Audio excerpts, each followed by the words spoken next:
अंतर्राष्ट्रीय मंचों पर भारतीय संसदीय दल के प्रतिनिधि मंडल का नेतृत्व कर आतंकवाद के खिलाफ आवाज बुलंद कर जापान, दक्षिण कोरिया, इंडोनेशिया, सिंगापुर और मलेशिया से लौटे जदयू के राष्ट्रीय कार्यकारी अध्यक्ष सह राज्यसभा सांसद संजय कुमार झा का मिथिलांचल हृदय स्थलीय कहने वाला दरभंगा में अभिनंदन कार्यक्रम का आयोजन किया गया। ललित नारायण मिथिला यूनिवर्सिटी दरभंगा के जुबली हॉल में रविवार को वहीं आयोजित अभिनंदन कार्यक्रम के मौके पर समाज कल्याण विभाग बिहार सरकार के मंत्री मदन सहनी, बेनीपुर के विधायक विनय चौधरी, कुशेश्वर स्थान के विधायक अमन भूषण हजारी, अन्य कई नेतागण के साथ साथ काफी संख्या में जदयू के कार्यकर्ताओं की उपस्थिति देखी गई। अभिनंदन कार्यक्रम के मौके पर बोलते हुए राज्यसभा सांसद संजय कुमार झा ने कहा कि कश्मीर के पहलगांव में हुए आतंकी हमले में बेगुनाह 26 लोगों की जान आतंकवादियों ने ले ली थी। जिस तरह से पाकिस्तान आतंकवादी को बढ़ावा दे रहा है, राज्यसभा सांसद संजय झा ने जापान, दक्षिण कोरिया, इंडोनेशिया, सिंगापुर और मलेशिया इन तमाम देशों में जाकर पाकिस्तान का पर्दाफाश किया है और पाकिस्तान को बेनकाब किया है। किस तरीके से विश्व और भारत में आतंकवादी घटना को अंजाम देता रहा है। संजय झा ने पाकिस्तान को चेतावनी देते हुए कहा कि अब अगर आतंकवाद की घटना हुई तो घर में घुसकर मारेंगे। संजय झा ने कहा, पाकिस्तान आतंकवाद की फैक्ट्री है, वहां कुछ अब है नहीं। वहीं उन्होंने कहा कि आज भारत दुनिया का अर्थव्यवस्था में सबसे चौथे नंबर पर है। भारत जापान से भी आगे हो गया है। वर्ल्ड बैंक की रिपोर्ट के अनुसार, जिसमें पिछले 10 साल में देश के 25 करोड़ से भी अधिक लोग गरीबी रेखा के ऊपर गए, जिसमें बिहार का भी बहुत बड़ा योगदान बताया। इस अभिनंदन कार्यक्रम के अवसर पर दूसरे कई लोगों ने भी अपने संबोधन भाषण में बिहार सरकार के मंत्री मदन सहनी, विधायक विनय चौधरी, विधायक अमन भूषण हजारी ने अपनी अपनी बातों को संक्षिप्त रूप में रखा। ललित नारायण मिथिला यूनिवर्सिटी दरभंगा के जुबली हॉल से सरफराज आलम की रिपोर्ट, BTN न्यूज। आपने रखा 4-5 दिन पहले बात हुई इतना, और मुझे लगता है कि मैं तो बहुत गिला जाता हूँ पार्टी के काम के हिसाब से। पार्टी का, मैं बहुत ईमानदारी से कह रहा हूँ, पार्टी का जो संगठन दरभंगा जिला में जितना वाइब्रेंट है वो हमको कम जिला में दिखाई पड़ता है। जितना उत्साह यहाँ के कार्यकर्ता में है पार्टी के, जितना मजबूती से पार्टी का काम, संगठन का काम यहाँ चल रहा है, इसके लिए पूरा जिला की टीम को मैं बधाई देता हूँ।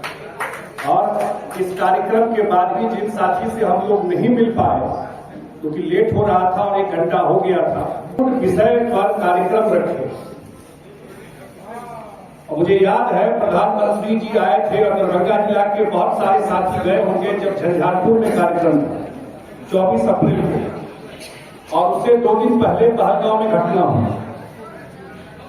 और पहलगांव में घटना क्या हुई, आप सबको पता है कि कश्मीर में इतना बड़ा पर्यटन पिछले 2-3 साल से वहां चल रहा था। 3 करोड़ से ज्यादा पर्यटक कश्मीर गए। जब पर्यटन का काम होता है तो उससे रोजगार जुड़ा हुआ है, वहीं से लोगों को रोजगार मिल रहा है। होटल आता है, टैक्सी आता है, रोड का कनेक्टिविटी होता है, ज्यादा प्लेन जाता है, ज्यादा ट्रेन जाता है। ये सब इकोनॉमिक एक्टिविटी से जुड़ा हुआ चीज है। जब पर्यटन बढ़ता है, माहौल बदला हुआ, और एक दिन में 26 लोगों को एक साइड करके और उनको धर्म के नाम पर पूछ करके, मैं इसलिए चर्चा कर रहा हूं कि एक देश में माहौल खराब करने का भी कोशिश किया गया। यही प्रयास था कि और जगह भी माहौल खराब हो, क्योंकि देश महान है। और उनको पॉइंट ब्लैंक रेंज से उनके परिवार के सामने, उनके वाइफ के सामने, उनके बच्चों के सामने 26 लोगों को गोली से मार दिया गया। उसमें 25 भारतीय थे, 1 नेपाली थे। जो वहां का पर्यटन खराब हो, देश में सौहार्द का वातावरण खराब हो। एक महिला बोली भी कि हमको भी मार दीजिए, तो कहा कि जाकर के बता दो सरकार को कि हम लोगों ने ये काम किया है, याद करा दो। और फिर मुझे याद है ये 22 तारीख की बात है शायद, और 24 को प्रधानमंत्री जी यही मधुबनी जिला में आए थे। मधुबनी जिला क्या ऐसे जगह था जो रोड के उधर दरभंगा था, रोड के इधर मधुबनी था। जितने मधुबनी से लोग थे उतने ही दरभंगा के हमारे साथी उस कार्यक्रम में गए हुए थे। और पहली बार प्रधानमंत्री जी ने उसी मिथिला के धरती से पहली बार बोला इसके लिए। यहीं से बोला था कि हम ऐसी सजा देंगे जो कल्पना से परे होगी। इसी मिथिला के धरती से पहली बार पहलगांव के ऊपर प्रधानमंत्री जी बोल के गए। और 2 सप्ताह भारत सरकार ने, देश ने इंतजार किया कि शायद कोई कार्रवाई हो उन लोगों पर। जब 2 सप्ताह कोई कार्रवाई नहीं हुई, आप सब जानते हैं कि इससे पहले भी 2008 में मुंबई में अटैक हुआ था। मुंबई में अटैक हुआ था ताज होटल पर, 160 लोग से ज्यादा मारे गए थे। और उस समय भी सरकार थी, लेकिन हम लोग कुछ कर नहीं पाए। देश भर में, दुनिया भर में लोगों ने सहानुभूति दिखाया, लेकिन हम कुछ कर नहीं पाए। और पहली बार भारत सरकार ने, हमारे एयरफोर्स ने रात में ऑपरेशन किया। ऑपरेशन का नाम था ऑपरेशन सिंदूर। हम लोग जब विदेश गए तो ऑपरेशन सिंदूर का मतलब भी एक्सप्लेन करते थे। हम आपका सिंदूर समझते हैं, जापान में सिंदूर क्या समझे कि क्यों इस ऑपरेशन का नाम ऑपरेशन सिंदूर रखा है। और ऑपरेशन सिंदूर करके 9 जगह आज सेना का ताकत इतना है कि 9 जगह जो टेररिस्ट इंफ्रास्ट्रक्चर है, जो लश्कर-ए-तैयबा का सेंटर है, जैसे मोहम्मद का सेंटर है, उन 9 जगह उनके टेररिस्ट सेंटर को 200 किलोमीटर अंदर जाकर पाकिस्तान के अंदर और पाकिस्तान ऑक्युपाइड कश्मीर के अंदर 9 जगह को जाकर के नस्त नाबूद कर दिया। और 100 से ज्यादा आतंकवादी मारे गए। और ऐसे आतंकवादी मारे गए जो 2008 में भी जुड़े हुए थे, लोग ढूंढ रहा था। और अगले दिन जब उनका फ्यूनरल हो रहा था तो उसमें वहां के सेना के जवान खड़े थे। ये चर्चा मैं इसलिए कर रहा हूं आप लोगों को कि हम लोग गए क्यों थे दुनिया। सब साथी को जानना चाहिए। 7 टीम, उसके बाद आप जानते हैं कि 2 दिन के बाद पाकिस्तान भी चीन का, तुर्की का मिसाइल चला रहा था इस देश पर।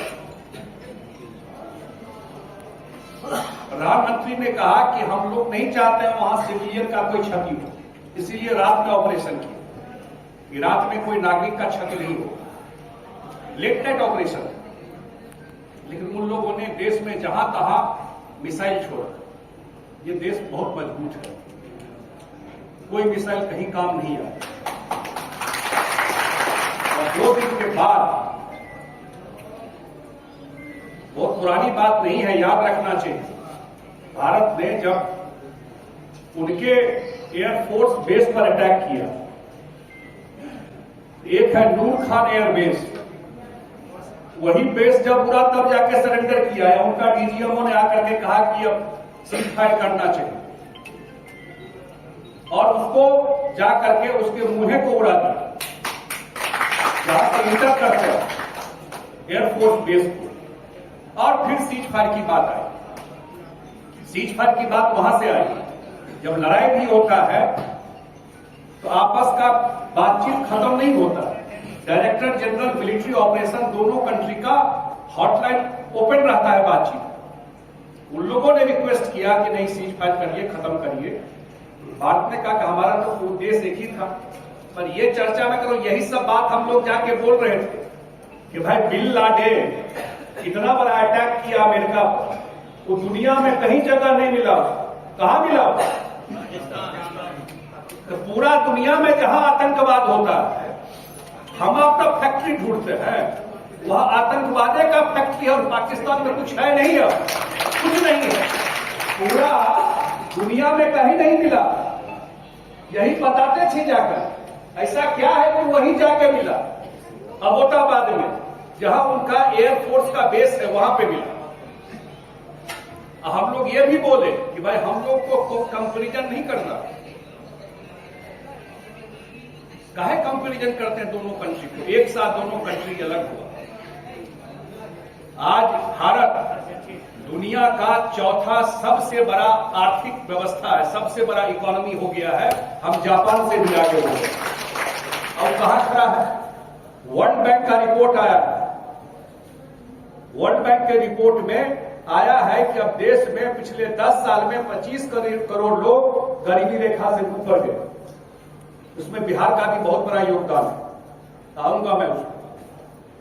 तो ये चीज आज सैन्य ताकत जो भारत की है वो दुनिया लोहा मानता है। तब प्रधानमंत्री ने तय किया कि डेलीगेशन जाना चाहिए सांसदों का और दुनिया में जाके बताना चाहिए। हम लोग 9 बजे सुबह से 9 बजे रात तक रहते थे और जाके बताना चाहिए कि आतंकवाद का जड़ कहां है। डिप्लोमेसी में तो बात कर होता रहता है और हर एक पार्टी के सांसद थे, पक्ष विपक्ष सब। 7 टीम बनाया गया और हर एक टीम में 9 से 10 सांसद थे। 59 एमपी गए थे टोटल और एक टीम को का जवाबदेही लीड करने का काम जनता दल यूनाइटेड को भी दिया गया और मुझे दिया गया, जो मैं गया था जापान, साउथ कोरिया, सिंगापुर। इस बेल्ट में जब मैं गया था, मैं इंडोनेशिया गया। दुनिया का सबसे ज्यादा मुस्लिम पॉपुलेशन इंडोनेशिया में, सबसे ज्यादा मुस्लिम पॉपुलेशन।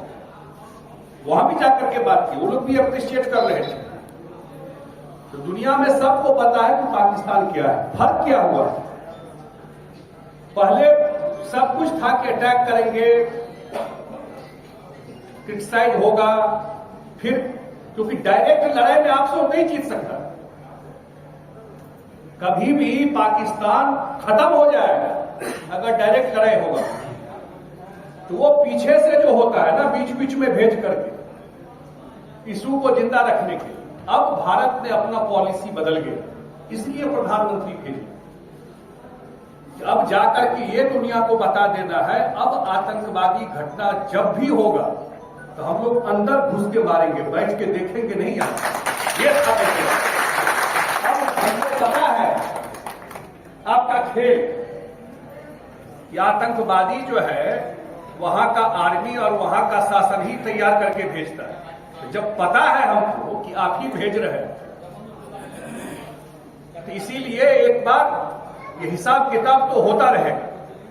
हमारा कोई उद्देश्य नहीं है, लेकिन हमको आपका गेम पता है। और उसी में इंडस वाटर ट्रीटी भी रोक दिया गया है। जानना चाहिए लोगों को। तब मैं आऊंगा और बात। 1960 का में ये संधि हुआ, सिंधु नदी संधि, जो इंडिया पाकिस्तान जो सरकार थी उस समय। ये भी आश्चर्य का बात है, 80% पानी भारत का दे दिया पाकिस्तान। क्यों दिया? अपना पानी, यहां के लोगों का पानी दे दिया। और अभी सरकार ने रोक दिया पानी। तो सीधा एक लाइन था जो हम लोग बोलते थे कि blood and water can not flow together. खून एक साथ तो नहीं बह सकता। हम पानी देंगे, आप खून बहेंगे, यही था वहां पर। तो इसके लिए गए, बहुत सक्सेसफुल कार्यक्रम रहा सब जगह। और बाद में फिर यहां आकर के ब्रीफिंग भी हम लोगों ने प्रधानमंत्री को दी, जो क्या हम लोगों का अनुभव रहा या कोई जो सजेशन। ये चर्चा मैं इसलिए कर रहा हूं कि देश जहां भी हम लोग जाते थे और जब कहते थे कि दुनिया का चौथा सबसे बड़ा आर्थिक व्यवस्था अब भारत है, तो लोग इज्जत से देखता है। हम लोग ये भी कहते थे कि मत तुलना कीजिए इंडिया पाकिस्तान। क्या है इंडिया पाकिस्तान? वो भिखमंगा देश है, कुछ है ही नहीं उस देश में, कुछ बचा ही नहीं उस देश में। क्या है उस देश में? तो इसलिए हम लोगों के लिए हम लोग नोटिस भी नहीं लेते उस देश को। कोई इज्जत है उस देश का? नोटिस भी नहीं लेते हम।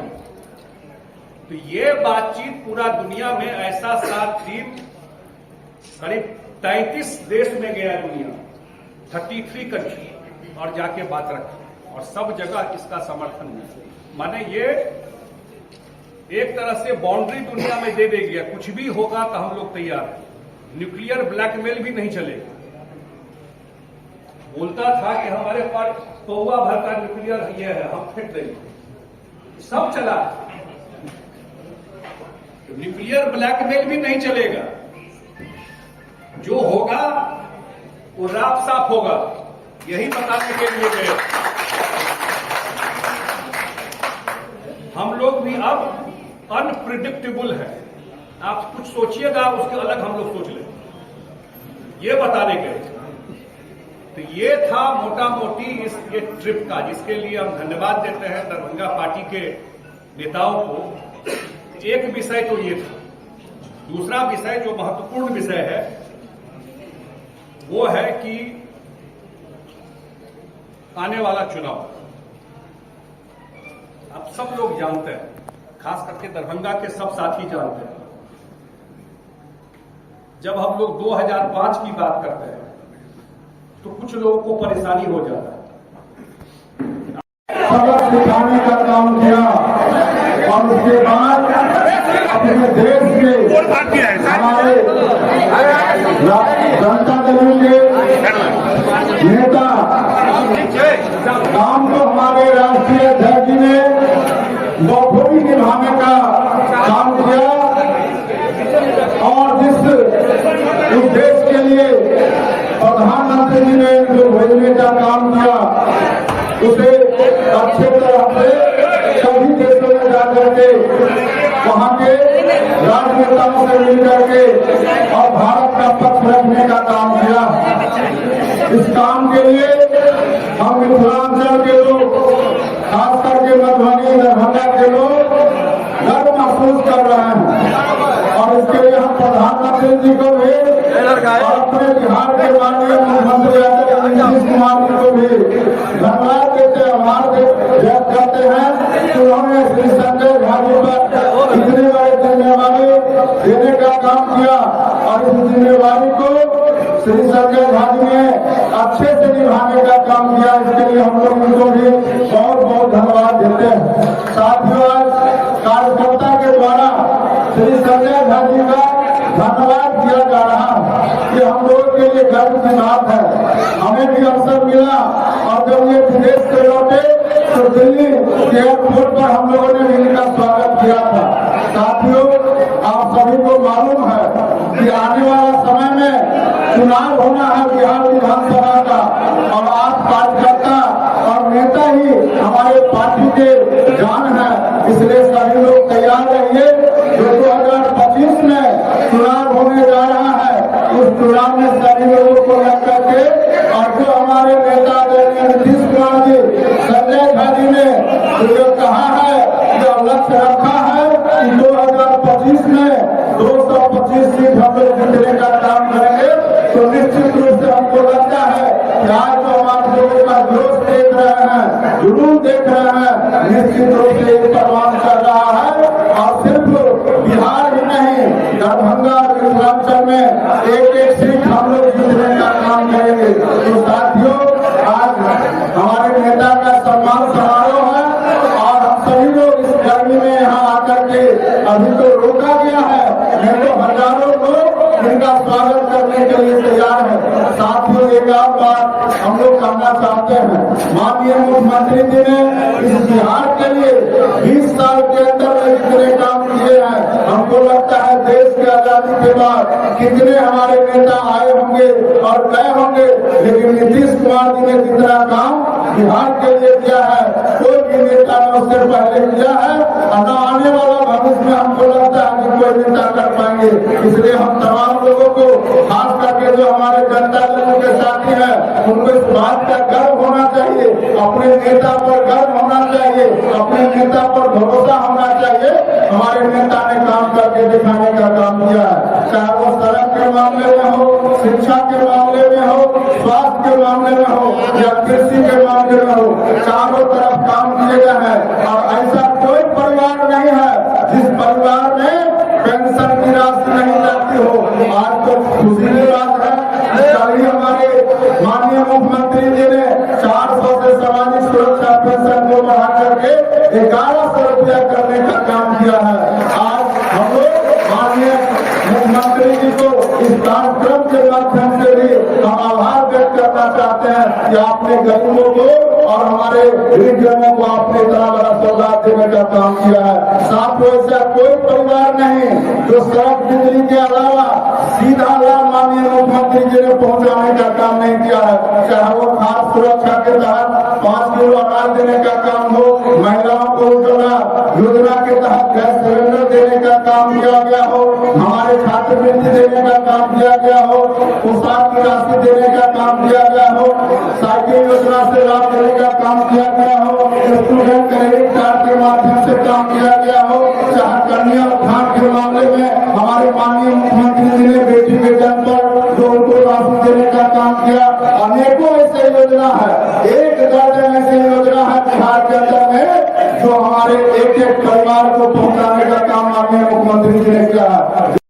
ऐसा मनेलो अइले हम सबसे पहले अपन जिला अध्यक्ष के प्रति हम आभार प्रकट करे छियै कि आइ तक उकेले जरूरत रहे अइले हमका हम धन्यवाद दी। से अपना संजय बाबू के सुने अलिए ना आदत नहीं बनल। हम एक बात खाली बतबे चाहे छी कि 2006 में जब पहली बेर हमारा संजय बाबू से मुलाकात भेल रहे तो उनका याद है, बहुत कुछ याद नहीं हो है। तो हम कहते रहिए कि ललित नारायण मिश्रा के बाद दरभंगा में नेतृत्व विहीन हो गया और अहाँ ओकरा स्वीकार करियो और अहाँ ओकर बढ़ियो। और आज के तारीख में जिस तरह से ललित नारायण मिश्रा इस क्षेत्र के अंतर्राष्ट्रीय स्तर पर अपन पहचान बनेने रहे, सबसे पहले वो पहचान अपन बनेने रहे विदेश व्यापार मंत्री के रूप में जब विदेश गेल रहे और ओकर बादे उनकर रियल सेंस में होकर विकास बढ़ रहा है। तेनाहिते आय संजय झा जी के 5 देश के ई साधारण उपलब्धि नहीं छे, साधारण रात में इनका जिम्मेवारी नहीं देल गेल छल।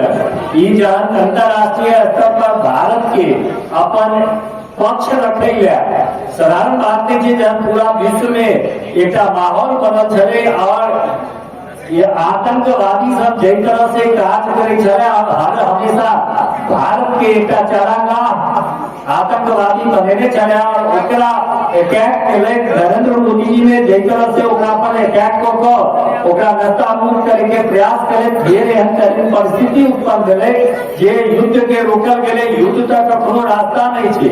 और वही ओकर बाद के स्थिति में पूरे देश विश्व के बतवा पर जरूरत रहे कि कई तरह से पाकिस्तान हमारा देश में आए आतंकवाद के गतिविधि के बढ़ गई।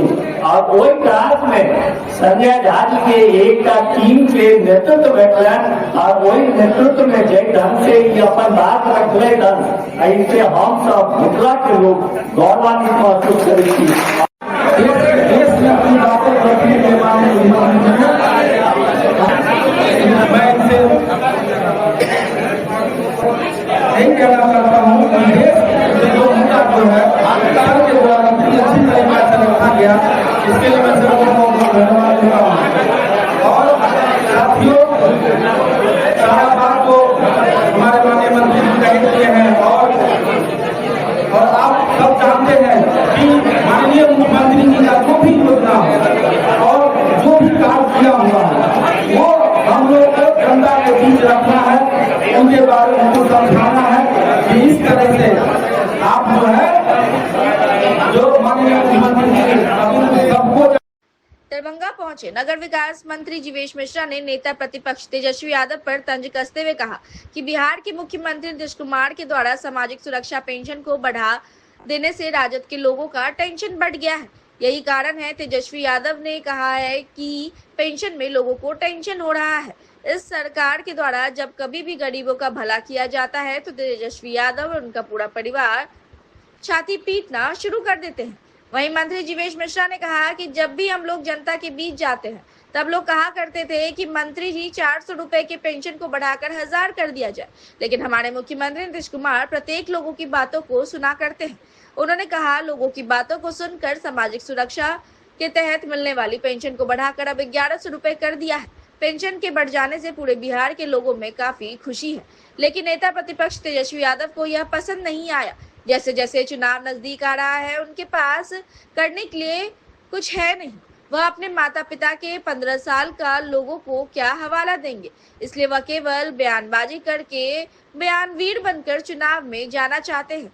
बिहार की महान जनता उनकी बातों को पहले से ही जानती है।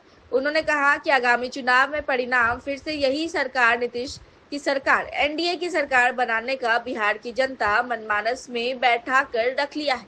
बिहार सरकार के मंत्री जीवेश मिश्रा ने और क्या कुछ कहा, उनकी तमाम बातों को हम सुना रहे हैं। दरभंगा से सरफराज आलम की रिपोर्ट, BTN न्यूज। इस पेंशन से तेजस्वी यादव को टेंशन हो गया है, इसलिए उन्होंने कहा कि पेंशन में टेंशन हो रहा है। ये जो पेंशन आया है, गरीब का जब भी भला किया जाता है, तेजस्वी यादव और उनका पूरा परिवार छाती पीटना शुरू कर देता है। कल 400 से 1100 रुपया, ये बहुत दिनों से हम लोग जनप्रतिनिधि के नाते क्षेत्र में जब जाते थे तो आम आदमी, एक गरीब आदमी कहता था कि एकरा कम से कम विधायक जी 1000 करा दियो। और मुख्यमंत्री मेरे कितने हर दिल अजीज हैं, हर की बात समझते हैं, सुनते हैं। उन्होंने इसको 1100 रुपये किया। पूरा बिहार खुश है। जैसे जैसे चुनाव आ रहा है, जिनके पास करने के लिए कुछ है ही नहीं, तेजस्वी यादव को कहने के लिए क्या है? अपने माता पिता के 15 साल के काम का क्या हवाला देंगे वो? तेजस्वी यादव को बिहार की महान जनता को कहने के लिए क्या है इस वक्त? इसलिए बयानबाजी कर बयानवीर बनकर चुनाव में जाना चाहते हैं। और बिहार की महान जनता पहले से इन बातों को सोचकर समझकर अच्छे से रखी हुई है। फिर से एनडीए, फिर से नीतीश कुमार, फिर यही सरकार, ये कहीं ना कहीं बिहार की महान जनता अपने मन मानस पर बिठा कर रखी है। मुख्यमंत्री कौन होंगे? मुख्यमंत्री नीतीश कुमार जी हैं, उनके नेतृत्व में चुनाव लड़ेंगे। ललित नारायण मिथिला विश्वविद्यालय दरभंगा के संगीत एवं नाट्य विभाग के अधीन संचालित पद्म भूषण शारदा सिन्हा चेयर के द्वारा विश्व संगीत दिवस समारोह के अंतर्गत आयोजित राष्ट्रीय संगीत कार्यशाला कार्यक्रम का आयोजन हुआ। पद्म भूषण शारदा सिन्हा के गीतों से जीवंत हुई कार्यशाला। शारदा सिन्हा की लोक गायन शैली शीर्षक सोदाहरण व्याख्यान सह कार्यशाला का आयोजन हुआ। कार्यशाला के विशेषज्ञ शारदा सिन्हा की पुत्री डॉक्टर वंदना भारद्वाज और पुत्र डॉक्टर अंशुमन कुमार रहे। विभागाध्यक्ष प्रोफेसर लावण्या कीर्ति सिंह काव्या ने स्वागत किया। इस चेयर द्वारा आयोजित प्रथम आयोजन था। यह गर्व का विषय है कि विदुषी शारदा सिन्हा इसी विश्वविद्यालय की इकाई महिला महाविद्यालय समस्तीपुर में संगीत की विभागाध्यक्ष थी। उनकी संगीतज्ञता सर्वविदित है। खचाखच बड़े विभागीय परीक्षा गृह में प्रतिभागियों के अतिरिक्त शहर के अनेक गणमान्य अतिथि और संगीत प्रेमी उपस्थित थे। स्वर्गीय शारदा सिन्हा के गाय गीत बाबा बैजनाथ हम आयल बिकरिया को प्रथम तकनीकी सत्र के पूर्व गाकर छात्र छात्राओं ने प्रस्तुत किया। सर्वप्रथम डॉक्टर अंशुमन कुमार ने शारदा सिन्हा के व्यक्तित्व और संगीत विषयक पावर पॉइंट द्वारा उनके पूरे जीवन को मनोहारी ढंग से प्रस्तुत किया। इस पावर पॉइंट प्रेजेंटेशन के द्वारा उन्होंने शारदा सिन्हा के संपूर्ण व्यक्तित्व को स्थापित किया। उनका बाल्यकाल, शैशवकाल, युवा काल, प्रौढ़ावस्था आदि को सचित्र उपस्थित प्रतिभागियों के समक्ष रखा, जो सभी उपस्थित जनसमूह के लिए अत्यंत प्रेरणादायक रहा। डॉक्टर वंदना भारद्वाज ने शारदा सिन्हा के गाए लोकगीतों को बहुत सुंदर ढंग से प्रस्तुत किया। सर्वप्रथम जगदम्बा घर में दिया गाकर संपूर्ण परिवेश को शारदामय कर दिया। उसके बाद डमरुआ हे गोड़ी के पतिया ल जायत रे गाकर अत्यंत भावपूर्ण माहौल तैयार कर दिया। यह अविस्मरणीय था। इस आयोजन में डॉक्टर वंदना भारद्वाज की पुत्री अनुषा भी उपस्थित थी, जो स्वयं को गाने से नहीं रोक सकी। अंत में छात्र छात्राओं ने विदा होते कलाकारों को बिसरई जनी बालम हमार सुदिया गाकर उन्हें विदा किया।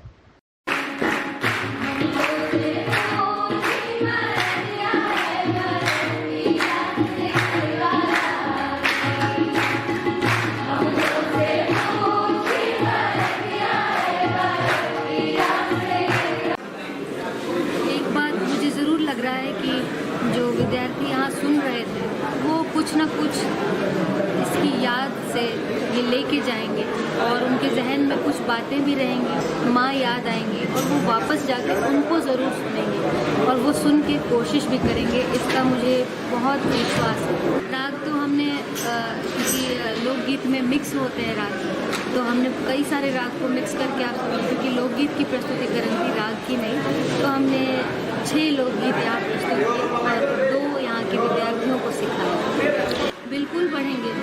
अगर आपको इतनी देर किसी चीज़ में आप वक्त बिता रहे हैं, आप रील नहीं देख रहे हैं, आप सामने से देख रहे हैं, तो जो देखा हुआ है वो कहीं ना कहीं कुछ स्ट्राइक करेगा, कहीं ना कहीं मन में बैठेगा। किसी की इच्छा होगी, कुछ नहीं तो यही सही कि माँ के प्रति उनकी बेटी, उनके बच्चे समर्पित हैं, तो कम से कम ये सीखेंगे तो कुछ ना कुछ लेके जाएंगे, ये मेरा पूर्ण विश्वास है। और बहुत अच्छा गाएंगे, क्योंकि सारे विद्यार्थी, उनका जो रिस्पॉन्स था वो मेरे जो मैं सिखा रही थी वो बहुत अच्छे से गा पा रहे थे। बहुत मुश्किल है, उनको गाना बहुत मुश्किल है। जो हम कोशिश कर रहे हैं वो एक प्रयास है, इसमें कितना सफल हो पाएंगे और ये अभी सोचना मुश्किल है मेरे खुद के लिए, लेकिन प्रयास करना मेरा काम है, तो वो हम निरंतर करते रहेंगे। क्योंकि उनके गाई चीज़ों को जैसे आप पसंद करते हैं वैसे हम भी पसंद करते हैं, और एक बेटी माँ जैसा बनना चाहती है, पिता जैसा बनना चाहते हैं, ये तो सब करते हैं, वही हम भी करते हैं। तो कुछ अलग नहीं कर रहे हैं, बस एक ही है कि प्रयासरत है और निरंतर इसमें मेरा प्रयास रहेगा। मुझे पूरा भरोसा है कि बहुत गहरा प्रभाव पड़ेगा और ये बहुत ही आज्ञाकारी जितने भी छात्र हैं यहाँ पर, मैं खुद बहुत अच्छा महसूस कर रहा हूँ इन लोगों से मिल करके, क्योंकि ये कला संकाय में इतनी यूनिटी से और इतनी देर तक साथ निभाया इन लोगों ने, निभाया ही नहीं, हमें भी ऊर्जा दे दी इन लोगों ने। तो जाहिर सी बात है कि इनको हमारी बातों का, जो हमने माता जी की गीत शैली पर जो बात की, उनकी शैली पर जो बातचीत की, उनके जीवन पर, उनके व्यक्तित्व पर, उनके संगीत पर जो बातचीत की है, वो कहीं ना कहीं इनको प्रभावित किया है। इसलिए ये अभी तक इतने लंबे सेशन में बैठे और सबने हर गीत का रस उठाया, और साथ में जब वंदना दीदी उनको सिखा रही थी तो उन सब ने बहुत बखूबी फॉलो भी किया है। कुछ एक आवाज़ें बहुत अच्छे से सुनाई दे रही थी। मतलब है कि इनके साथ यदि ऐसे कार्यशालाएं की जाएं, काम किया जाएगा, तो भविष्य में इन सब के जो फ्यूचर है इनका वो बहुत ब्राइट होगा, मुझे पूरा भरोसा है। हाँ बिल्कुल मालूम नहीं, ऐसी और बहुत सारी बातें, लेकिन एक पीपीटी में सबको समाना बहुत मुश्किल है। अगर वो करने बैठे तो एक पूरी फिल्म बन जाएगी, फिर इन लोगों को 4-5 दिन लगे ही बैठना पड़ेगा। देखिए, पदचिन्ह पर तो बढ़ना ही पड़ता है। कोई भी शास्त्रीय गायक भी होता है ना, तो वो पंडित भीमसेन जोशी और कुमार गंधर्व जी और पंडित जसराज को क्रॉस नहीं कर सकता है, क्योंकि उन लोगों ने एक मील का पत्थर गाड़ दिया है। तो निश्चित रूप से पदचिन्हों पर तो सबको चलना पड़ेगा, और वहाँ तक, क्योंकि अगर लोकगीत की यात्रा में उनको आगे बढ़ना है तो निश्चित रूप से ये मतलब शारदा जी उनके लिए एक ऐसा कीर्तिमान है जिनसे उनको प्रेरणा मिलेगी ही मिलेगी। अब उसमें कौन सफल हो पाता है, नहीं हो पाता है, ये उनकी मेहनत और उनके भाग्य पर भी डिपेंड करता है। पर हमें ये लगता है कि जितना ज़्यादा इन लोगों को लगाव है शारदा सिन्हा जी की आवाज़ से, उनकी शैली से, उससे ये जाहिर है कि ये उसको आत्मसात करने की ओर अग्रसर है। जैसे कि आपको पता है, ये विश्व संगीत दिवस पर ये कार्यशाला 7 दिनों का रखा है। मैं यहाँ का शोधार्थी हूँ, मेरा नाम नीतीश प्रियदर्शी और मैं नाट्य का छात्र हूँ। और नाट्य में भी संगीत का बहुत बड़ा योगदान होता है, एक बहुत बड़ा स्तंभ है। और आज जैसे हम शारदा सिन्हा जी को लोक शैली को जान रहे हैं, तो हमारे नाटकों में इसकी कैसे हम प्रयोग कर सकते हैं रंग संगीत के रूप में, तो यह कार्यशाला बहुत ही लाभकारी रहा।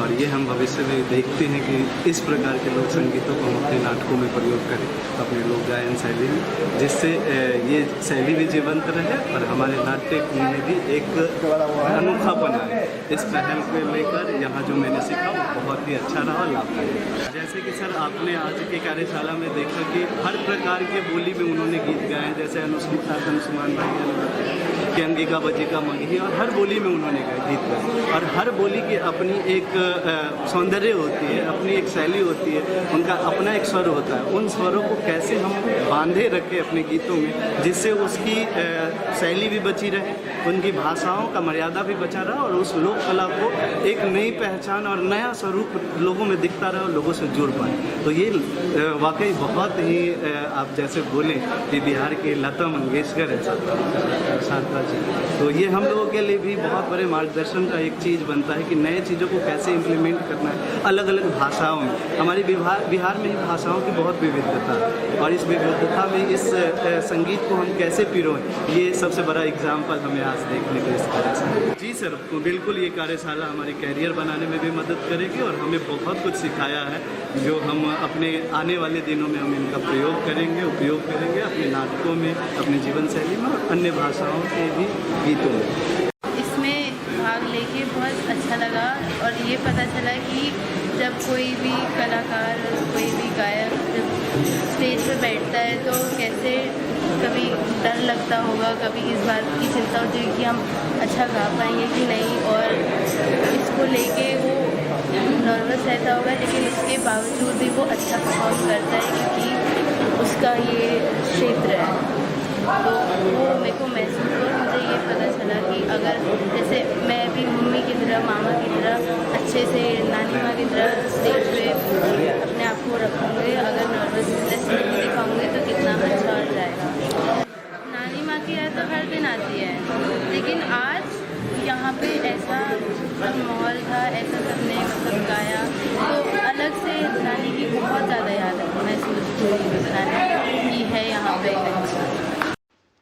सामाजिक सुरक्षा पेंशन की राशि से वृद्धि से खुशी की लहर दौड़ गई पेंशनधारियों में। उनकी खुशियों को साझा करने के लिए प्रमंडलीय पार्षद महासंघ के लोगों के साथ एक कार्यक्रम का आयोजन किया नगर निगम परिसर में रविवार को। इस कार्यक्रम में समाज कल्याण मंत्री मदन सहनी भी आमंत्रित थे।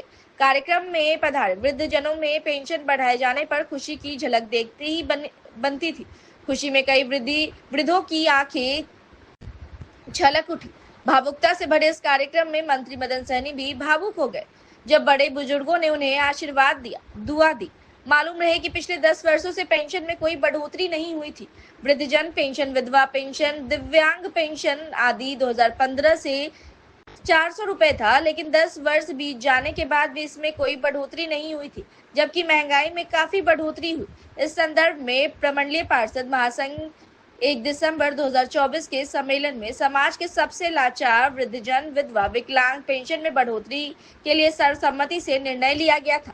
इसी संदर्भ में 11 जनवरी 2025 को मुख्यमंत्री नीतीश कुमार को प्रगति यात्रा के दौरान लिखित ज्ञापन दिया गया था और समाज कल्याण मंत्री मदन सहनी, राज्यसभा सांसद संजय झा सहित सरकार के विभिन्न प्रतिनिधियों के समक्ष इस मांग को मानने के लिए बार बार आग्रह किया गया। जब इस संदर्भ में 21 जून को मुख्यमंत्री नीतीश कुमार के ट्वीट पर जानकारी मिली कि पेंशन की राशि 400 रुपए से बढ़ाकर 1100 रुपए की गई है, इसके उपरांत प्रमंडलीय पार्षद महासंघ ने वृद्ध लाभार्थियों के साथ कार्यक्रम का आयोजन किया, जिसमें महासंघ के पार्षदगण सहित समाज कल्याण मंत्री मदन सहनी भी आमंत्रित थे। कार्यक्रम में राज्यसभा सांसद संजय झा को भी आना था, लेकिन एक अन्य कार्यक्रम में देरी के बाद उनकी फ्लाइट का समय होने पर उन्होंने रास्ते में ही पार्षदों से भेंट कर वृद्धजनों का संदेश मंत्री मदन सहनी के माध्यम से कार्यक्रम में रखने के लिए भेज दिया। कार्यक्रम में बोलते हुए मंत्री मदन सहनी ने समाज के विभिन्न कल्याण योजनाओं की चर्चा की और इसके लिए मुख्यमंत्री नीतीश कुमार को सारा श्रेय दिया। उन्होंने कहा कि मेरा सौभाग्य है कि मेरे कार्यकाल में मंत्री रहते इसकी राशि में ऐतिहासिक बढ़ोतरी हुई। इस तरह जब कोरोना काल में मैं खाद्य आपूर्ति मंत्री था तो उस समय भी राशन कार्ड बना और उसमें ऐतिहासिक बढ़ोतरी हुई थी। पार्षद संघ की ओर से अध्यक्ष राजीव सिंह, सचिव नवीन सिन्हा, कोषाध्यक्ष रियासत अली सहित पार्षदगण श्याम शर्मा, राकेश पासवान, विकास कुमार, रवि रोहन, चांदनी देवी, पार्षद प्रतिनिधि मिथिलेश राय, अरुण शर्मा, विकास चौधरी, अविनाश कुमार, लक्ष्मण चौधरी, पूर्व पार्षद मधुबाला सिन्हा आदि सभा में उपस्थित थे, जिन्होंने मंत्री मदन सहनी को पाग चादर देकर सम्मानित किया। इससे पूर्व सांसद संजय झा को भी पार्षद महासंघ ने सम्मानित किया। कार्यक्रम में भारी संख्या में वृद्धजन मौजूद थे। खचाखच भरे हॉल के बाद लाभार्थी बाहर परिसर में भी मौजूद थे, जिन्होंने इस बढ़ोतरी के लिए मुख्यमंत्री सहित उपस्थित मंत्री और पार्षदों को आशीर्वाद दिया। मंत्री मदन सहनी एवं उपस्थित पार्षदों ने इस अवसर पर वृद्धजन को माला पहनाकर उनका सम्मान किया। पार्षद महासंघ ने इस पेंशन बढ़ोतरी के लिए प्रत्यक्ष एवं अप्रत्यक्ष रूप से प्रयासरत सभी संबंधित के प्रति आभार प्रकट किया और कहा कि आज का दिन इन वृद्धों के लिए खुशी का दिन है, जिसे आपस में बांटने का सौभाग्य हम सबको मिला है। पार्षदों ने इस मौके पर सभी लाभार्थी को बधाई देते हुए कहा कि इसी तरह अन्य सामाजिक कल्याणकारी योजनाओं का भी निष्पादन करने की कोशिश हमेशा रहेगी। से अरेंज करके रखिएगा, मंत्री जी आगे पहुंच रहे हैं, तेजी में भागे आए, सही में पहुंच गए। तो हम पुनः सारे वृद्धजनों की ओर से और प्रमंडलीय पार्षद महासंघ की ओर से इनका आभार व्यक्त करते हैं। इनके लिए जोरदार तालियां